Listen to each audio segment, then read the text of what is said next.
Some people got depressed. There's more depressed people in this country and around the world than we've ever seen. The reason people get depressed, by the way, is they don't have a compelling future. Jot that down because that's one of the things we're going to create this week. I'm sure you already have one, but let's enhance it. A compelling future. What does that mean? It means anyone can deal with a terrible today if they have a really promising tomorrow. But when people have no vision for their future, what does it say in the Bible? Without a vision, people perish. It's true.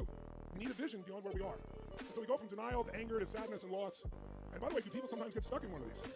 You might have been stuck in one of these yourself. You might have a family member stuck in these still. So you got to keep moving. Like, what do they say? If you're going through hell, what should you do?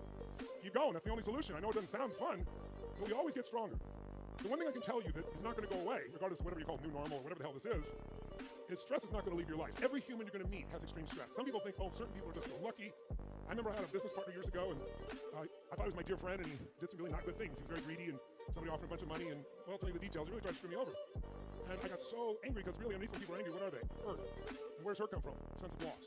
That's what this whole pattern is. And we all go through it. But if we know where we're going, we can navigate quicker and not get stuck someplace. And I remember this guy just like, I was destroyed. How could he do this? I went through, he didn't. I went through the anger. I got a phone call from his CFO, told me he was quitting because they were cheating me and told me. I called him up and said, I'm sure you didn't do this deliberately, but I need you to fix this. And instead of fixing it, he stalled for 9 months, and then I said, I'm going to sue you, then I'm going to have to. And he sued me the day before I told him I was going to sue him. And put in the media that I was the problem. I eventually won the whole thing, but it was such a pain. But I went through all these emotions. But there's a point that many people don't get to. The point next one would be most people start to barter a little bit. Like, God, if you'll do this, I'll do that shit. Who's ever done this shit? Even people don't believe in God when they're on the edge. Oh, God, in case you're there.